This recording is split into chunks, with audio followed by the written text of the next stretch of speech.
Hi everybody, it's Linda Morrison here from the Ageless Goddess and Ageless Business. I'm very excited to be working through our series two of The Art of Listening. It's super exciting to be in the room at the moment.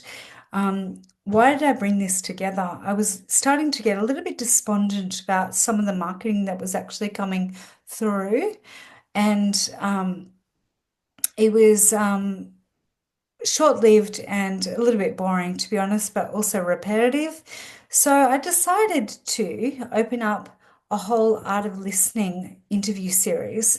So this is number two, and I'm really excited today to bring into the room Nik Cree. So thank you for being here. Hi.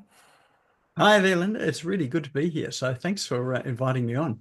Thank you so much for being here. And part of the reason that I've actually done this interview series is to make sure that I let people know that communication skills can be expanded and you can flex on them, which means, I, make your muscle into them at all times in every single way. The art of communication often is not you speaking more to the point that you are listening in the room. And there's lots of different ways to do this. And now that we've got this thing called many different ways to auditory, visual, video, reading a document, having the documents said back to us in any different language, all of the things. The art of listening has become this space where it's rare to be in a room with someone at the same time to have them answer a question or expand on a topic and all of the things.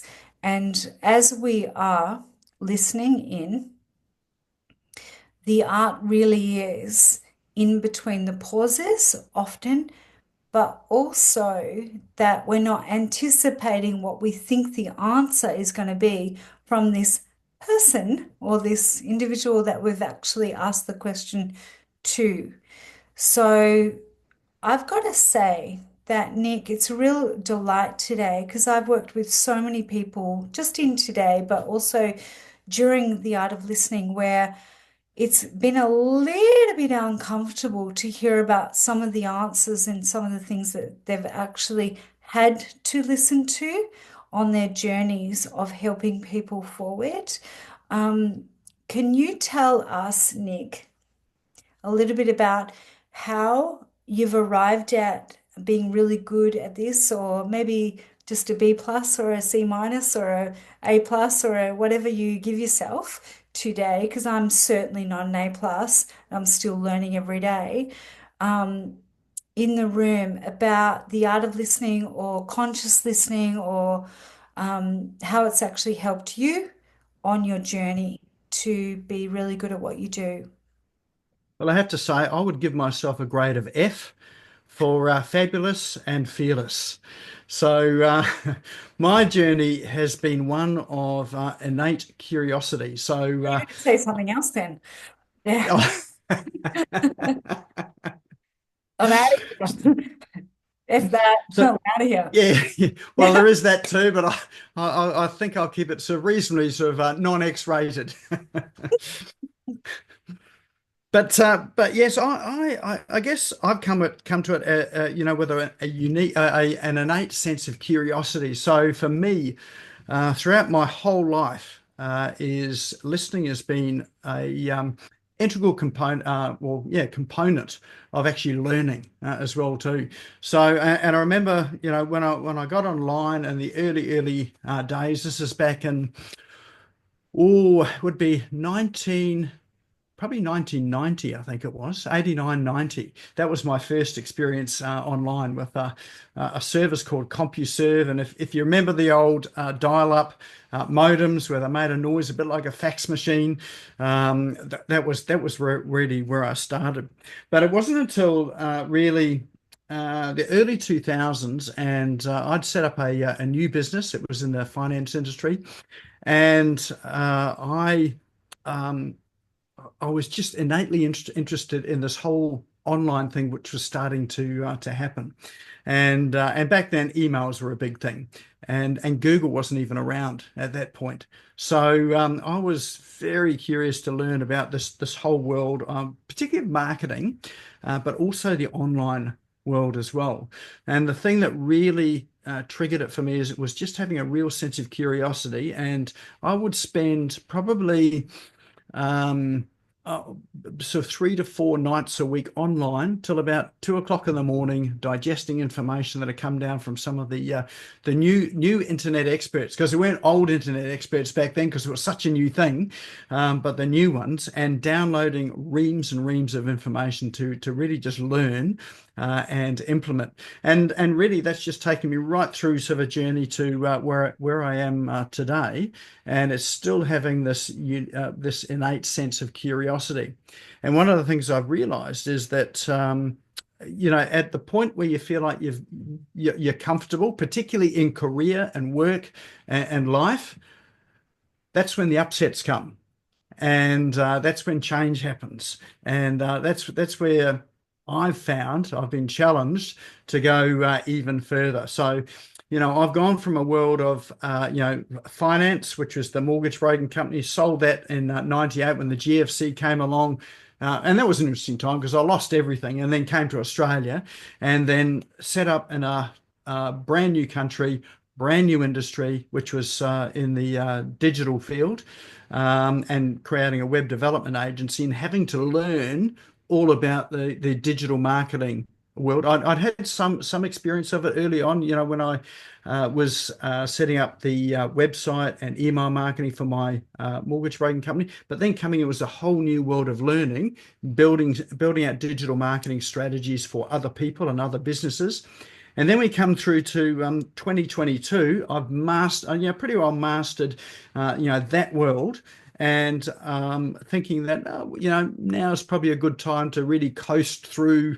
I had a reasonably comfortable life. I could sort of coast through, and then bang, along comes AI, and it's a whole new world once again. So, and there's a whole new level of learning. So I think we never stop learning. And I think one of the things that is important is to really have a real sense of curiosity. And part of that is um, listening to people, and having conversations with people, and really sort of understanding, where people's fears, concerns, excitement, what holds them back, what drives them forward, all of that there. And I think it's the human part of that connection that's really important as opposed to the tech part. Yes, yeah, thank you. Oh my goodness, gracious, awesome, love it. So, yes, I totally agree with you in all of that. Um, I am glad you had some background with technology. I came upon it, yeah, after having physical businesses and hating anything. I was still going into the bank, Nick, back in, how old am I? 20, 2003? Oh yeah, 2003? Yeah, I was still going into the bank with checks, like yep. going into the bank. So I didn't like any online stuff at all. Not that I didn't like it, I just didn't get it. I just didn't see how it was relevant to my life, apart from my Nokia brick, where I could connect with my clients. So I've kept technology and my businesses really super, super simple, like super simple. And I've gone to this person called someone who pays me. And that's what I've done every single time. I love technology now. I love that I've been able to do what you've actually had access to, but is overcomplicated in many ways to be able to bring the art of communication to people. Not all people need all things. I'm not Coca-Cola. I don't think Nik Cree's Coca-Cola. I don't need all the access to all of the things that they use and all of the money that they use to actually do their marketing. A lot of people are still in that world. Can you speak into that a little bit? Because I got that right from the very beginning, when everything went online. It was like, um, what happened? Spice Girls arrived and then online arrived. Like, I'm not sure what happened, but it was like something happened. And then everyone was told that they need the marketing for a Coca-Cola company when they were just a little guy down the street kind of thing, or a little You, gym. you And you definitely do not. I think the key word that you said there was simplicity and to keep things simple. And I think that there is absolute key. So even though we've got so much technology and so many apps and tools and a growing world of AI, there's a key question in there, and one of them is this actually going to make my business money? Is it going to generate revenue? And then the second thing is, which is related to the first thing, is this actually going to help me to understand people better? And one of the keys to marketing is not pushing messages out into the marketplace. It's actually listening to people and saying what are their deep concerns, their fears, their worries. What is it that they're deeply or the place they deeply want to get to. What do they really want? What do they really desire? And it's not the stuff that they tell us. It's the stuff that is unspoken. And if you can understand what people's deepest desires are, the ones that they don't express, that is where you get real connection, real meaning, and that's where business really happens.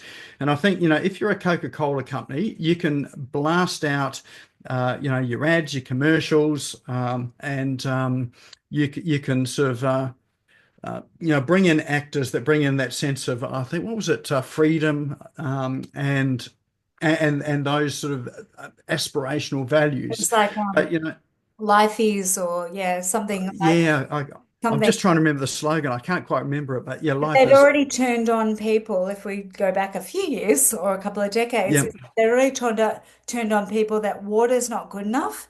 It's got to be yeah, Coca-Cola or something. yeah. So Coca-Cola is it. That was the slogan. yeah, yeah, Yeah, yeah. or something. But I'm you saying think or about that. something. No, Nike, yeah, Nike is. Yeah. So that They're was sort not of like the bad original influencers. slogans, but yeah, Yeah, they were the influencers, but because what they did was they repeated the message so much that it influenced people into believing that that was what life was all about. Um, but most businesses don't have that budget to be able to do it. Putting aside the ethical issues about pushing those messages on people and really in some senses it's almost like the brainwashing so philosophy that goes in behind that. If you repeat something often enough, people start to speak it themselves and then start to believe it.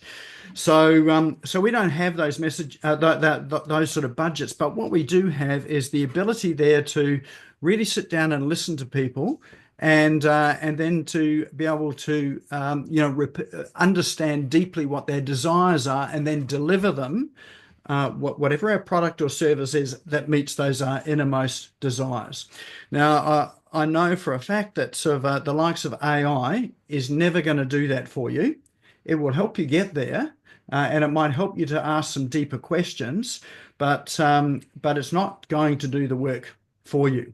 So I think the real work for people in business today is to sit down and really listen and understand people, their customers, their prospects, however you describe them, what's really going on inside them and what they really do want. And I know that some of the, often when I've got businesses coming to me for marketing strategies or marketing advice, the very first thing I get them to do is to go and call some of their customers and start to ask them some questions.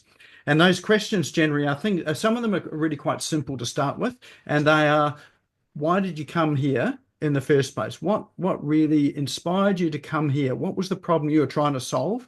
And what was your experience? And in that, the question itself is not important, but their response is, And if you really listen to that and then start to follow that up by asking, how they felt, and how they feel now, and how their life is different as compared to what it was back then, that's where you really get to the essence of understanding how to serve people and what business is all about. Yeah. And I think that's a skill or a talent that is often lost, particularly today when we've got so much technology around us. So many people have got their faces in their smartphones, and they're communicating by sort of text message that they're actually having human conversations. That part is a real challenge, but that's where the gold really is in business and understanding what you're really here for. Yeah, I totally agree with you. Yeah, so being in the room with people to hear the good, bad, and the ugly also, the before, during, and after retail experience. If anyone knows anything about sales, they already know about that, but also sales across decades and decades and decades, which I'm very, very committed to. Yeah, in this world of in, out and you got your $40 and it's gone, I don't know, wherever, overseas and whatever. We've all done that. I bought beauty like stuff the other day, and who even knows who it is. The point is, here we are. The world's interesting at the moment in terms of being a consumer. It's more interesting than other times where there's been world wars or things. Also, we're all on iPhones and different things. Plus, we're in a world where, like, where should we put our energies actually, and without being, reading between the lines and all the things. We go back to marketing 101. Gone are the days, and I've owned, very lucrative offline businesses, gyms and chiropractic offices. Could have put an A-frame out the front. Hey, is your neck sore? Come on in and see us.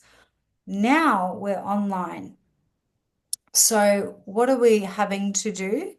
Instead of one or two messages, as people are literally walking down the street out of their office going, oh, my neck hurts or whatever, I need to get to the gym or whatever it is, or I need a coffee, which is where they're heading usually to amongst the way.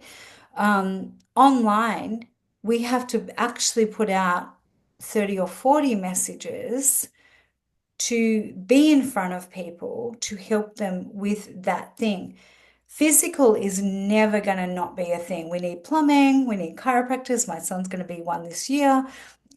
We need all sorts of things.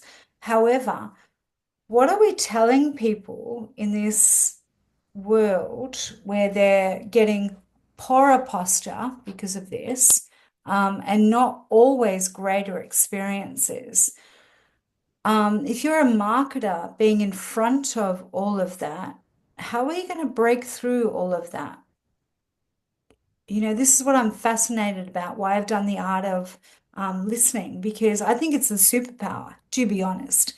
AI is a tool, just as a sledgehammer is a tool, just as a dumbbell is a tool, just as a A-frame is a tool. It's all a tool. What are they going to do now with all these tools? There's so many tools. I think that's what I'm really saying. There's so Mm. many tools. So we don't have to answer it right now, by the way. But that's what I'm really super interested in moving forward. Well, I think, Linda, there's a real distinction here in terms of the tool. Like the tool is not the end. So, in the sense that, like during, if we pick a really simple analogy, during the gold rush times of the 1800s, the people that made the money were the ones that sold the spades, the shovels, to go and dig the gold. So more money was sold selling shovels than many of the miners that were using the shovels to go and And dig the gold. I will add this, and I know people don't like this, but also prostitution, not just begging. 100%. Yeah. So Yep. I know that it's not palatable for people to hear about that, but that's the facts. Yeah, the gold is the end game, but and also who's feeding them? There's got to be food. Ex exactly. Yep. And and you've got to think about, well, sort of in everybody's lives, they may have a goal that they're aiming for, and that goal might be to go and get some gold to get rich. So the goal there was, I want to be wealthy. Why do I want to be wealthy? Because it's going to give me a lifestyle where I don't have to work, I don't have to want for anything. I've got all the money that I want. So you've got these people spending all of their time to try and get the big payday, which is this mother lode of gold.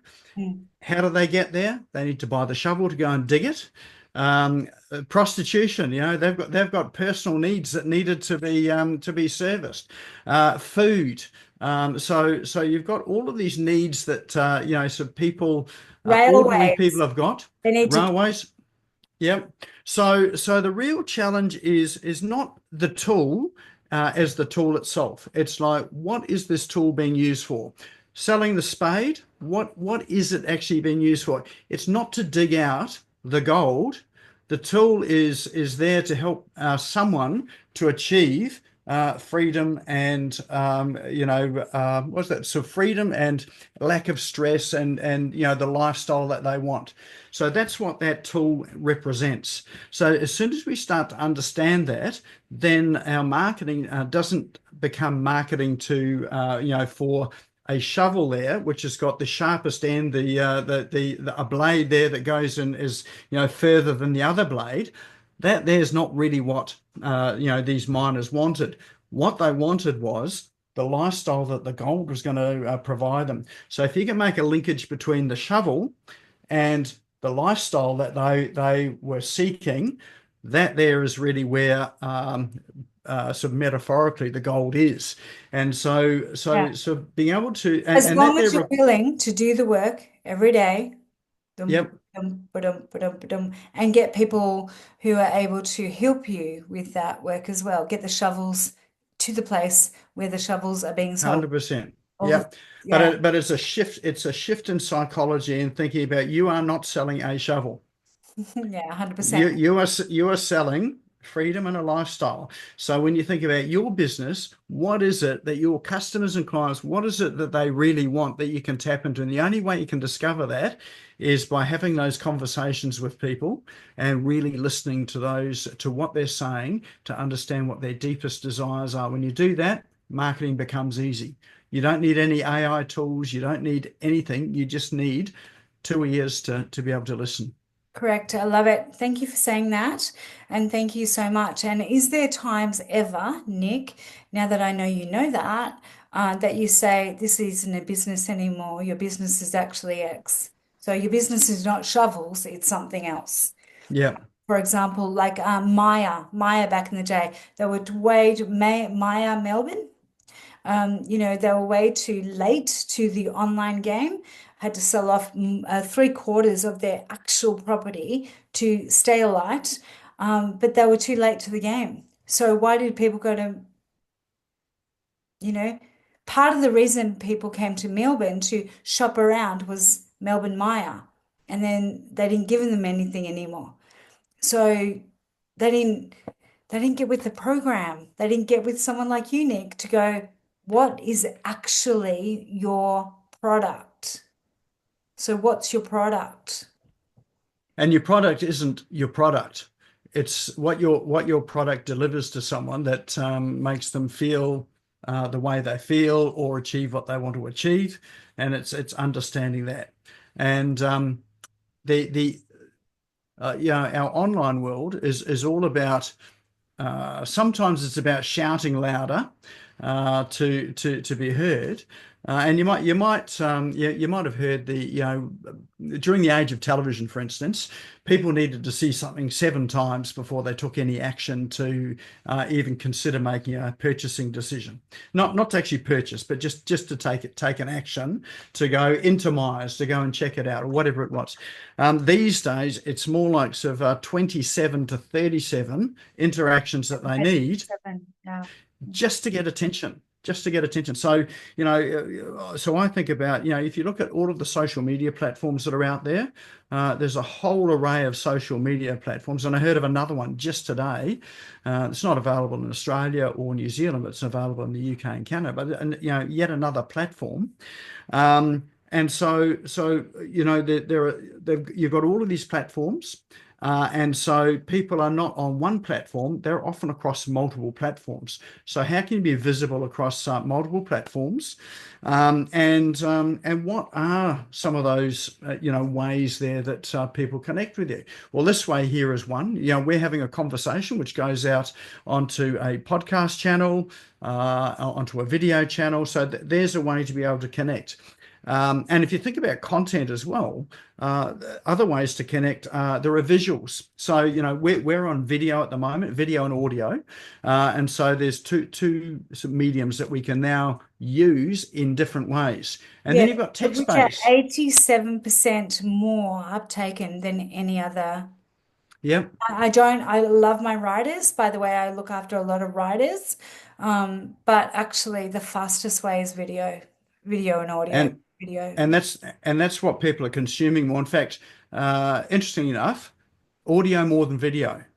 So I always thought it Well, was video. here's the thing. There's nothing here to watch. No disrespect, but Mm. but they can listen while they've got the video on. So you've already done two. And also, I actually prefer to watch people speak. Once I know how they speak, I'll go and listen audio. Yeah. If there's another way, as in if English is a third, second, fourth language or whatever, I need to work out how they speak, then I'll listen on audio. But mostly I still need video. So if you're going to do audio anyway, do Might as visual. well do video. Yep. And then from there, you've got your text-based content as well. So That's fine. Well, I always I we always transcribe my content and turn it into blog correct. posts and social media posts, and there's so many things you can do. But pretty much with video, like I'll take one piece of video. Like I've got a show that I record every week. It's a live show, and from that show there, we convert that into hundreds, literally hundreds of pieces of content that go out, and they're auditory, video, text-based, image-based. And then they're distributed across a wide range of platforms. So, and probably the most common thing that people say to me is, "I keep seeing you," and that's part of the challenge in today's world. Is that if you are invisible and no one can find you, then you will never, succeed in business. So part of being in business today is being visible. Now, in the early days, if we go back to the gold mining example, it was really easy to be visible there. You just had to stand outside the front of your shop, or just be in the town when the miners came in. That's how you were visible.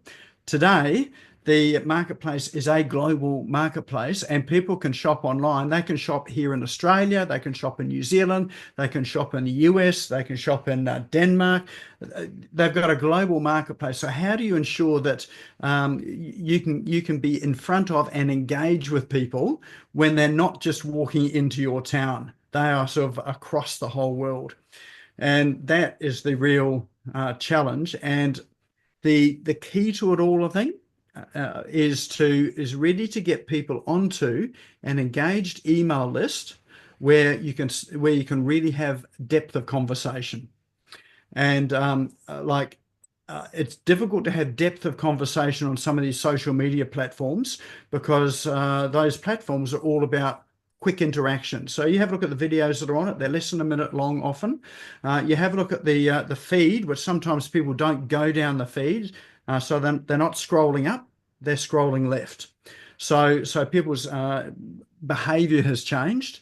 But they have very short interactions. So the challenge today is, how do you convert someone from having a very short interaction to now having a long conversation?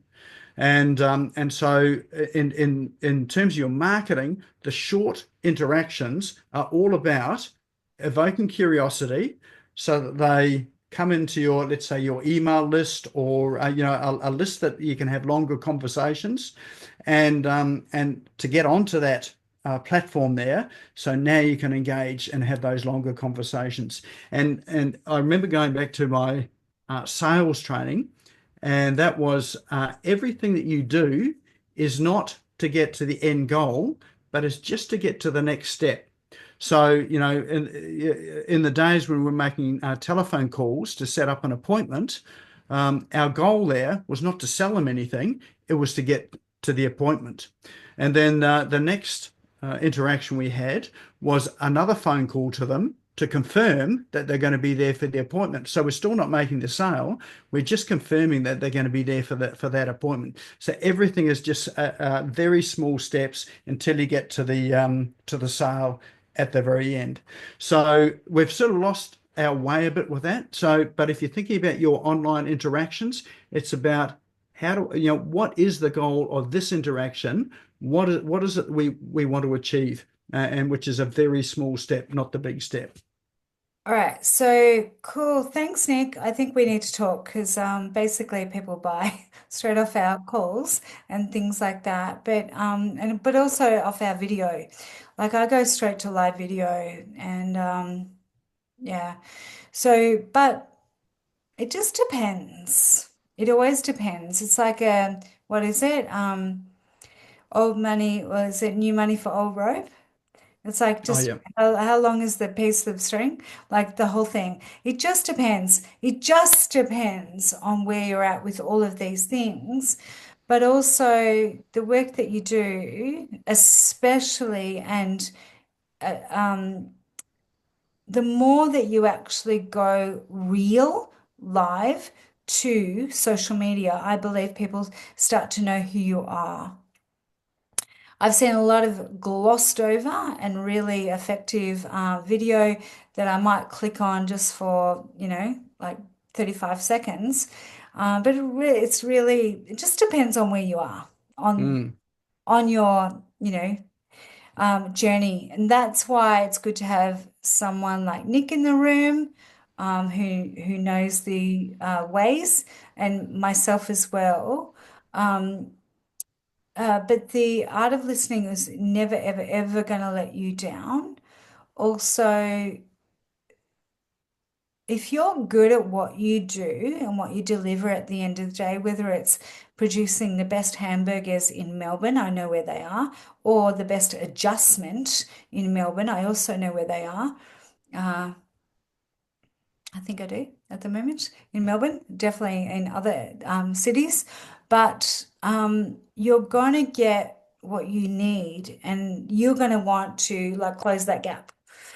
So, um, yeah, here I am online. I've been offline. I'm online. I can, make $1 million in 12 months. It's not that difficult, and you don't need five different social medias and five different ways to get. You need a couple that kind of work well and one that definitely works well. That's about it. You don't need to be everywhere. What do you think, Nick, about that? People don't need everything. They just need a couple of ways that actually works. 100%, and I think it comes down to focus.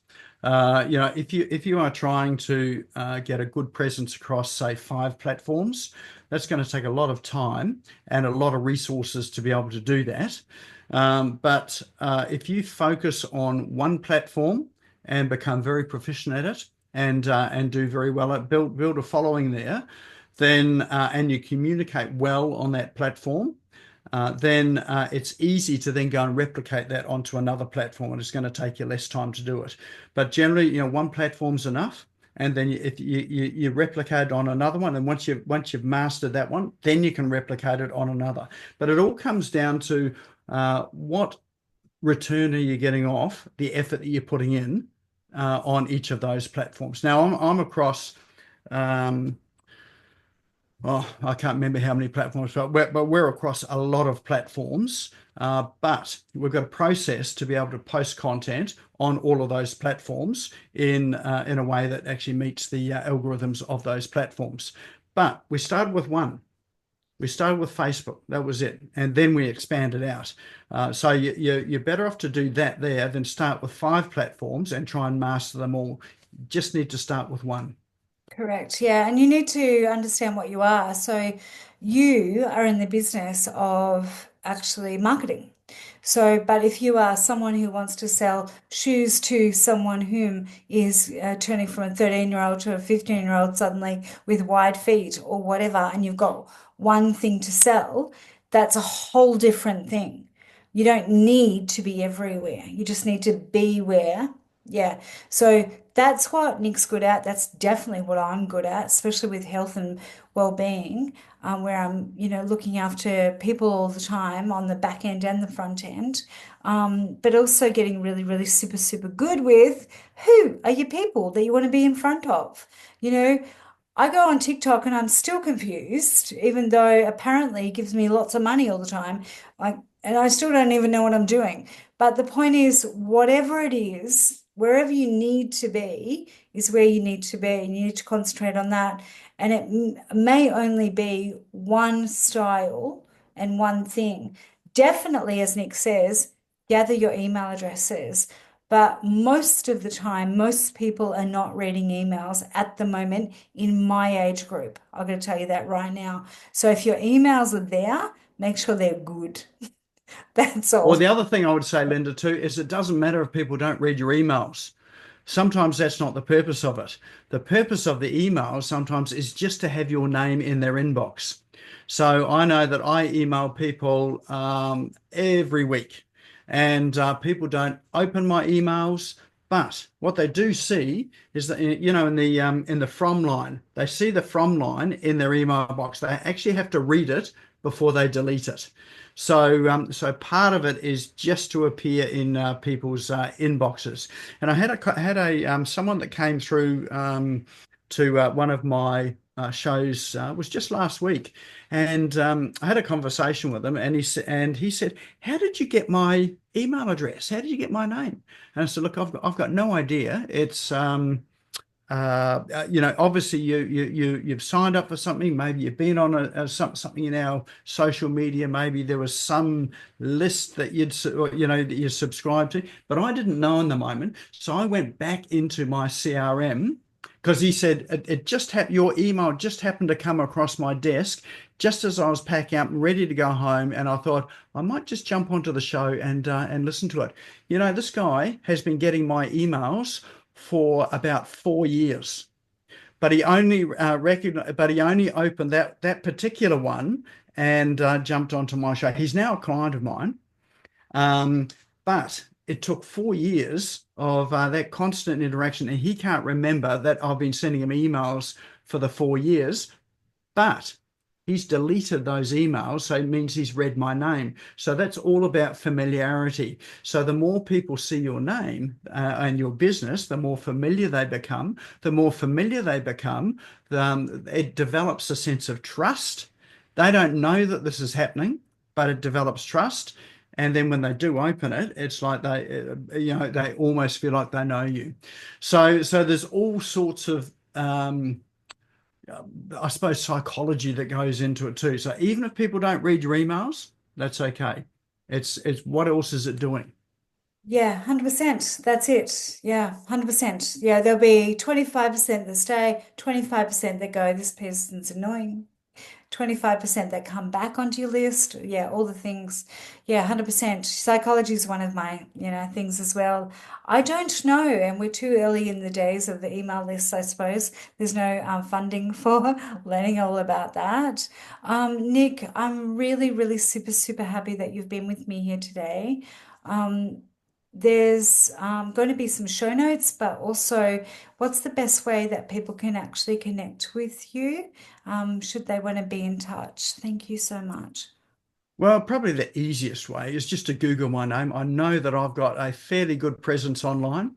So if you Google Nik Cree, Nikcree, you will find me. And just click on any one of those links and you'll get to me. Thanks so much. And coming with Nick, the letters are around the wrong way, so I wanted to go NIC, but it's NIK space and then a C. So REE. So thank you so much, Nick, for being here today. I appreciate it. That's a pleasure. It's been wonderful being here. Thank you.